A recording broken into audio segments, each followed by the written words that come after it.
Welcome back to Backroomconvo. I'm your host, Lesego M, Report, aka Shoot Your Shot, and maybe you might get a chance to call me Daddy like Cairo. Welcome again to another exciting episode of Backroomconvo. It's the episode number 36.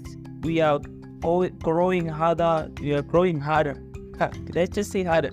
We are growing bigger and stronger, and we are learning together, and appreciate the support from all of you guys who listen from different parts of the world, man. I really appreciate you from the bottom of my heart, man. The song of the day is Icono by Jaden Smith. I don't know if he still goes Smith, because there was a point in his career where he didn't want his surname to be attached to his name because of people didn't recognize him for the hard work that he's putting in because of his fun. It was just a whole dilemma behind that. I'm so sorry. I'm so sorry. So there was a whole dilemma behind it. So Icono was released 2017. The song is 3 minutes 40 seconds long and currently sits at 364 million on Spotify, which is about to set a record of 365 million in a few, because they are close. So yeah, the record is great. I think when Jaden was transforming, because I know he had a deal with Rock Nation, Jay-Z was a part of that. He also even had his own label, Mischief Entertainment.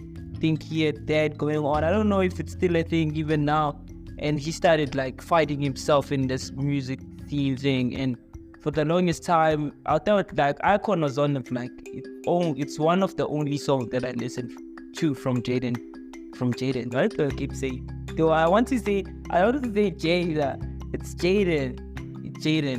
That's the only song that I know from him that stands out. Of course, I've seen a couple of projects that he's done before, but nothing really stood out to me like the Icon, the Icon song. So it was part of the SIRE EP. Was it an EP or an album project LP?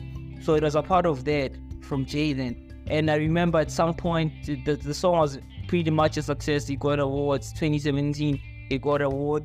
Even Will Smith, the father, he did a remix to this song, if I'm not mistaken. He did do a remix, for sure. He did do a remix. And they even shot a video for it. And I think it's pretty dope that they did that.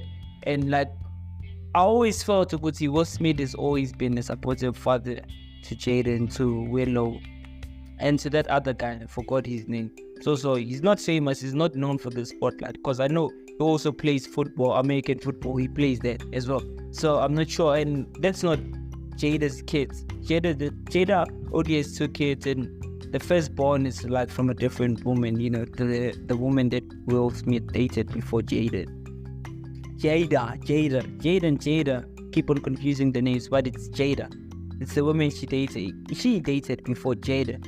And then got me to thinking, this family has been through a lot in the past 2-3 years.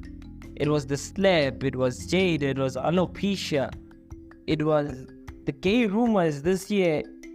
They've been going through a lot, to be specific, I could just say Will Smith and Jada Pinkett Smith, they've been going through that.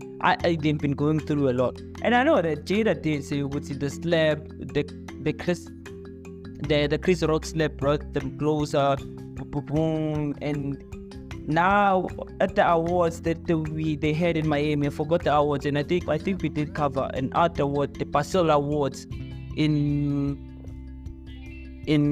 that were happening in the Basel Awards.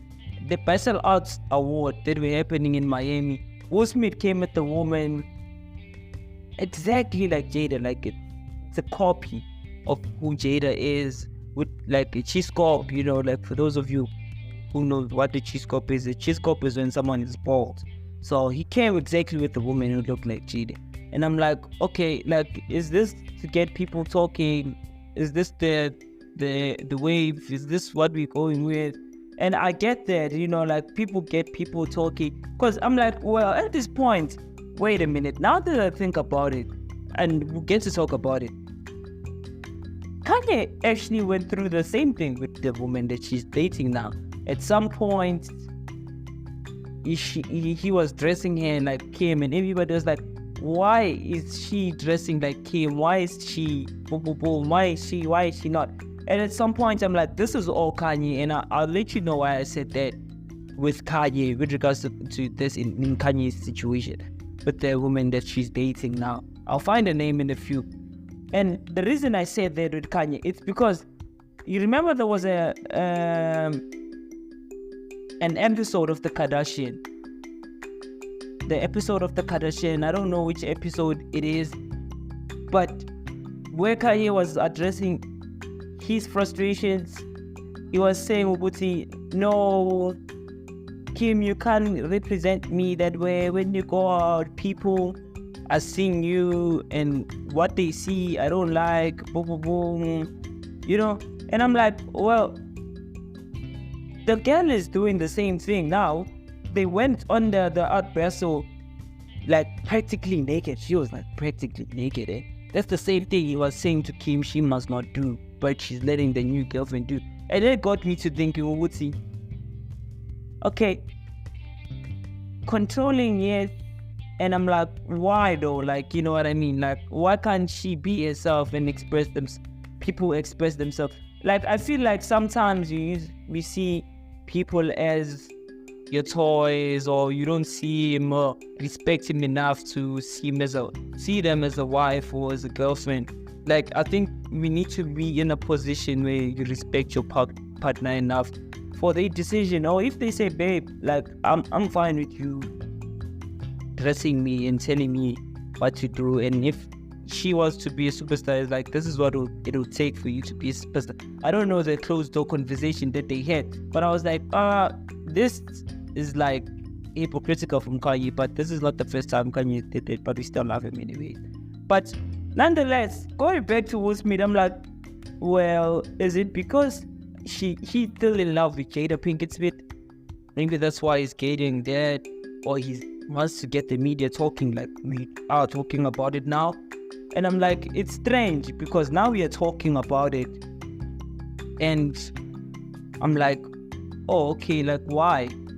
Like, you know, like, I still have that why factor, but why did you fall in love with the woman? And it doesn't, you know, like, but it seems calculated to me. You know, if you ask me. I think it seems calculated if you look into it, and to get people talking, boom, boom, boom. But, you know, it is what it is. They've went through, man. And I wanted us to talk about the Red Table Talk, which is a Facebook show Jada Pinkett Smith had a while back. For those of you who know it, they were releasing the Red Table Talk, and they would discuss family matters on that table. And, you know, at some point, Will Smith came, you know, there are the differences between Will and, you know, Will and the young Willow. They did iron the differences on those episodes, and they currently have like something like 129 episodes. We started the first episode aired in the 7th of May 2018, you know, in Facebook. The producer was Lisa Wilson, you know. I don't know if it's still going on now, but it had like 5 episodes, and they were ironing some of those matters.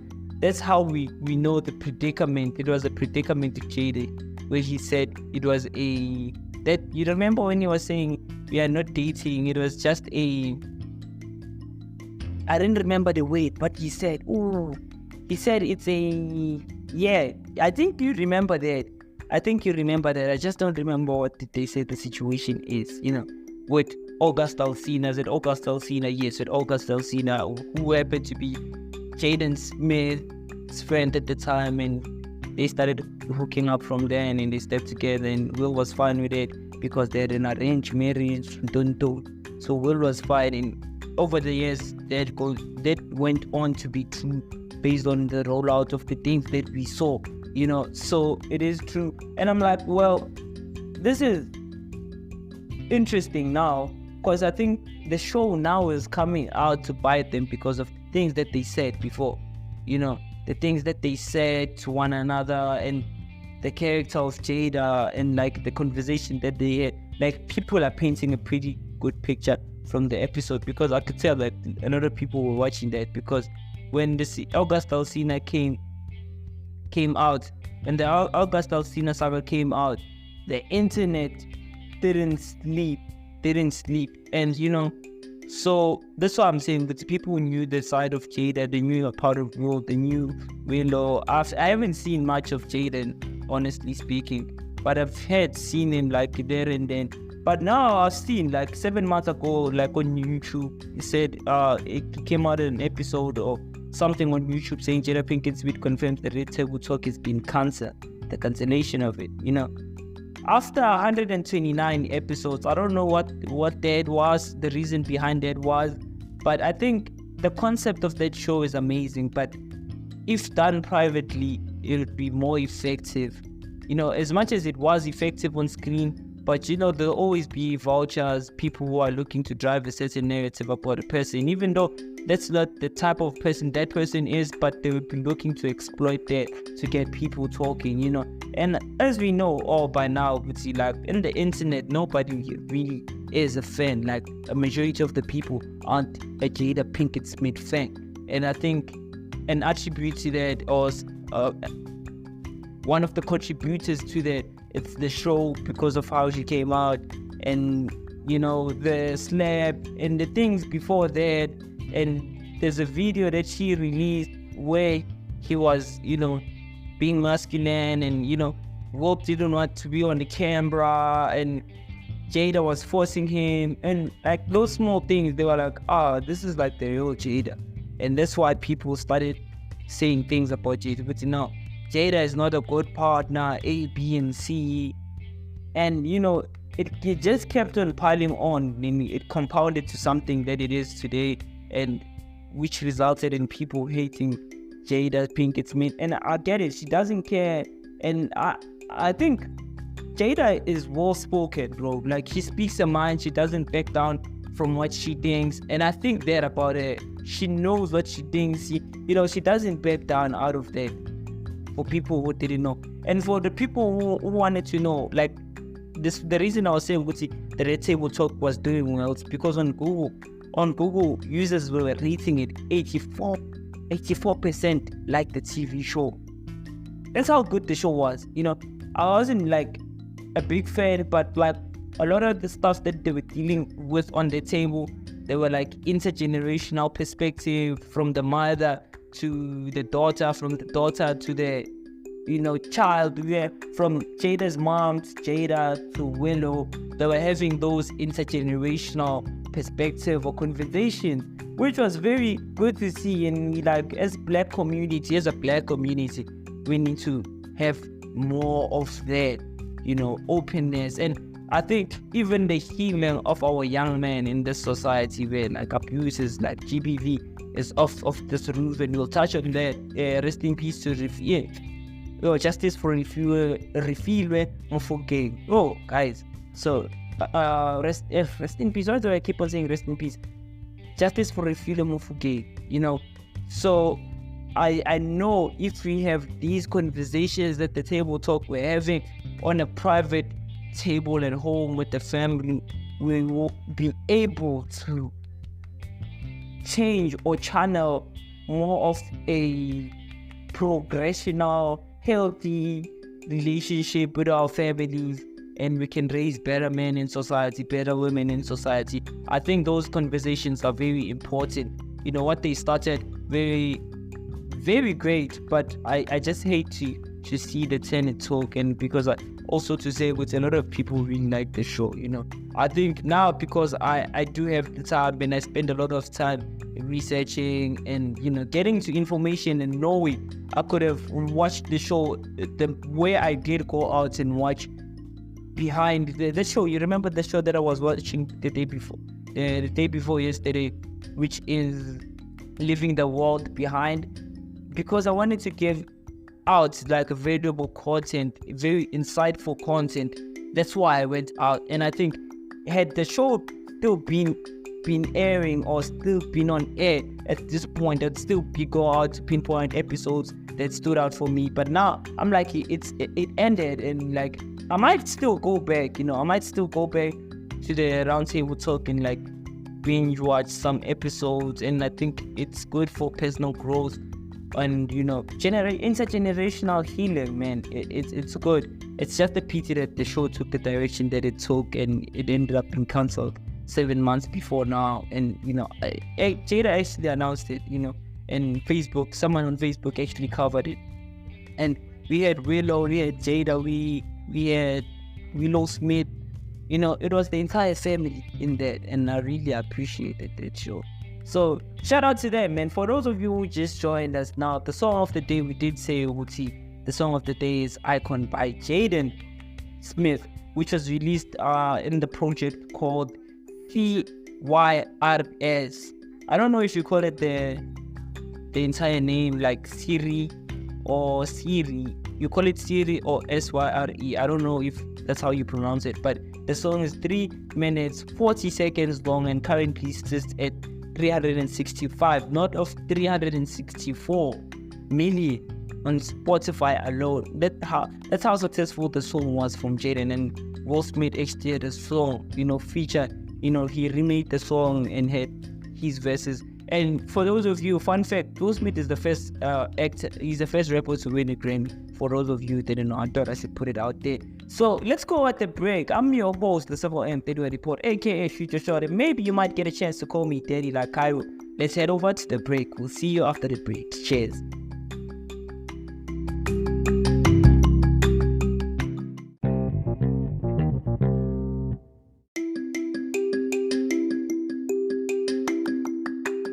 Welcome back to Backroomconvo. I'm your host, Lesego M, Report, aka Future Shorty. Maybe you might get a chance to call me Daddy like Cairo. Listen, if you are a fan of Porch, stay tuned because you might like what we're cooking. We did say on the first segment, the song of the day is by Jaden Jaden. Whoa, guys, it's Jaden Smith. I don't know if he still goes by Jaden Smith or just Jaden, because on Spotify it's just Jaden. And I know that him and Willow had a conversation, and Jaden was saying she doesn't want the surname being associated with him because of the drama, and he wants to be known for the music or the art that he puts out to the world. That's why he tried to leave out the name Smith out of everything or projects that he does. And Willow was kind of like giving him advice to say, like, do you, bro, like anything you feel like it's necessary for your own personal growth, put yourself first and just do that, and everything else will just be in support. If they really love you, your parents love you, they'll support the decisions that you make. And that was the advice that Willow was giving Jaden, so I was like, yeah. So amongst other things, we did speak about the Will Smith verse that he had on the Icon, and they also shot the video for that. And I know, like, Will has been like on African soul for the longest time. I've seen him release videos on social media, specifically TikTok. I've been seeing a lot of videos of him on TikTok where he's like in Botswana and South Africa, and there was a time where he met with someone and they were discussing it. Yeah, we met in Africa, boom, and and he was in Africa even after the Jada came out. I think he was in Botswana at the time, and he did say what he said. And he even made videos about the incident, not the incident, but videos, like creative videos. He was doing that as well, not a movie. He didn't do a movie. So, and I did touch on the Red Table Talk. And currently, for people who didn't watch the Red Table Talk, the Red Table Talk is where the rumors or the relationship with August Alsina came out from the table when Will was there, and Jada and Will Smith were having that, and they were saying, I was in a, what you call this, the relationship. I forgot what Will Smith, what Jada called that. She called it, let me just check, dating August Alsina, right? I'm just googling it. Dating August Alsina.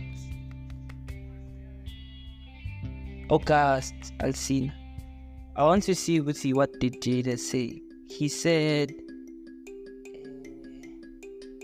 they were addressing entanglement is the word. Entanglement. You remember when the news about the entanglement came out? So yes, that's the show that we are talking about. We spoke about it. Actually, we're not going to talk about it anymore, but I was just giving you a brief summary of what we spoke about in the first segment. For those of you who haven't listened to that, please go back 15 minutes behind or back from now. That's when we talk about the round table talk, the red table talk rather, with Jada Pinkett Smith and the rest of the family. And the point of that show was to help bring in intergenerational perspective on modern day societal issues, you know what I mean? So, and I think it was a great show, and I know I'm guilty of not watching it and watching snippets, and like everything that I know to this point, it's based on like the small and the snippets that I've seen. But like looking at the ratings on YouTube, and not the rankings according to Google users, it's 84% users, 84% of Google users really enjoyed the show. That goes to show, it was a pretty dope show for those of you who wanted to know. You know, I just had to put it out there. You know, moving right along, man, I want us to talk about the interview TARAJI P Henson had. For those of you who don't know who TARAJI is, you're living under the rock. TARAJI is like one of like the top actors that I know, like in this day and age. Do we say day and age or day and age? Day and age. So she was in an interview, and she was being interviewed, and she was being asked to go to like TARAJI.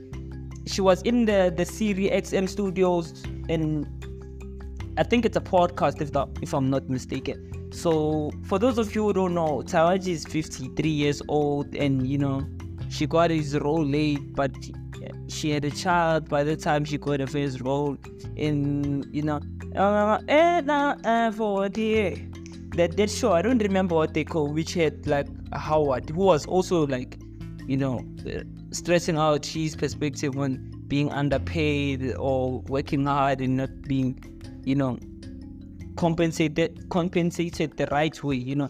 So TARAJI P Henson is 53 years old, has a son who goes by the name of Marcelo Johnson. So TARAJI, for those of you who don't know, TARAJI P Henson is an American actress. She has received several accolades, including a Golden Globe Award, as well as nominations for an Academy Award and 4 Primetime Emmy Awards. After studying acting at Howard University, she made her film debut in the crime film Streetwise. That's the name of the I don't know if that's the name that I was looking for, but he was acting. That was the first movie I knew of TARAJI is where she was acting with Terrence Howard. And you know, one of the shows that you guys might love her from, it's Empire. And you know, I'm going to talk about that now. So TARAJI was on that, and she was saying she doesn't like what's happening in the industry. She puts in her soul and hard work and sweat in every role she gets, and that's why she kills it. But it's hard to do that when you are underpaid, or you know, your work is not reached by the same, you know, okay, we give you so much, we'll give you so much, TARAJI. I mean, for someone who won a Golden Globe and Emmys, bro, you'd expect what she is getting, you know, the coin. But as it may seem, you know, for TARAJI, what she's getting, she's like, for everything that I'm getting per year, like my team is taking 30% of that. And if you were to calculate, it's not a lot. And I know it might seem as if it's a lot for someone like me who doesn't have a lot of things that are going on at the moment, or someone like you at home who doesn't have a lot of things going on in their lives at the moment.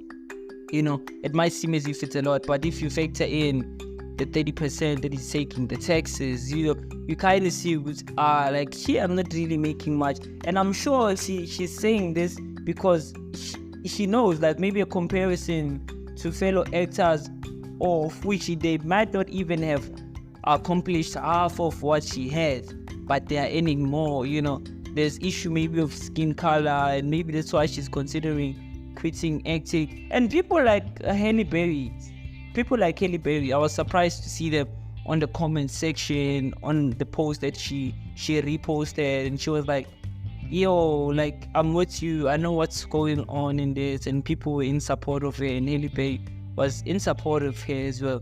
And this is what I'll read something from this interview.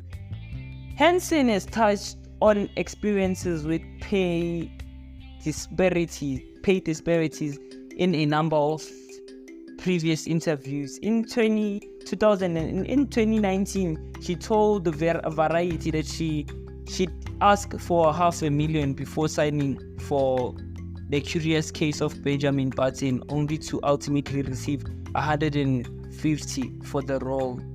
And in an interview published earlier this month, she told the Hollywood Reporter that she's been fighting tooth and nail every project for adequate pay. Listen, this is Taraji. Listen, I've been doing this for 2 decades, and sometimes I get tired of fighting because I know what I do is bigger than me. I know that the legacy I leave will affect somebody coming up behind me, she told the outlet, before going into reference other black female actresses. My prayers is that I want these black girls to have the same fight that me and Viola Davis. Oh, I like Viola Davis and Octavia Spencer. I like her as well. You know, the same character, but just a different face. It's Viola and Octavia Spencer. Now that I think about it, I also like her. And amongst those expressed support of Henson this week was her Think Like a Man co-star Gabriella Union. Not a damn lie told, not a damn lie. Union wrote Wednesday on X, the social media platform formerly known as Twitter. We go to bed for the next generation and hell, even our own generation and above. The color purple is set to hit the USA theater next week. You know, I don't know if this is to promote the thing that they're doing now, but the platform where she was saying all these, it was HuffPost. At HuffPost, we believe everybody, like at HuffPost is the journalism platform that released this. I don't know if it's a part of the entire the Series SX, as it's Series XM Studios. I don't know if it's part of that. So yeah, that's Taraji's thing, and people and a lot of women that are within the industry, like Viola Davis and Octavia Spencer, are fighting before, you know. And I'm like, I like those women, man. They stand for something that's bigger than life, and to inspire young girls that are coming up, and even inspire the people, their peers who are not. Like, sometimes it's hard to give someone who does what you do better than you do. I know it may be hard, but you know, to step out of there and be like, I'm going to give this person the flowers. I know, you know, and that might, you know, even though you might not be as famous or as impactful as the next person who is bigger than you, who is more talented, but the fact that you became a better person, a bigger person, and you told them that, and someone will get to look at that is like, you know, like, he might not be her, but I respect the fact that she went on to her, knowing that she's killing it, and telling you, you know, guy or girl, you are killing it in this, and I'm giving you flowers. I want you to know, you are killing it in this area.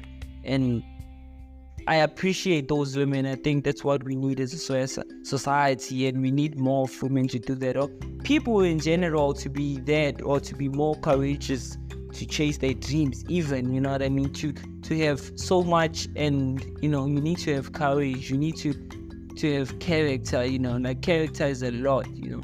Character is everything, bro. Character is everything. So shout out to Taraji. Speaking about people in the industry, I also want to talk about Rihanna. You know, as we all know, Rihanna has 2 children now, one of which she was being interviewed about, and she did say, yeah, my children, I love, yes. But until I watched the reason, I was like, the forehead, this is me. This is me. She was saying that in the interview. She was saying his son, Reza, he has the same forehead as she does, and she's like, she saw a bit of her in there, and she is grateful for the fact that she always wanted a family, and to see that happening in her life, it feels like she's dreaming, and she can't have it any other way, you know. I might be, you know, paraphrasing, but in a nutshell, that's what Rihanna was saying in that interview. And amongst other things, she was being asked the question, Yoguti, who does she think the song or the project of the year, or the album rather, the album of the year goes to? You know who she said? She said Mnike is a part of the projects that she listens to.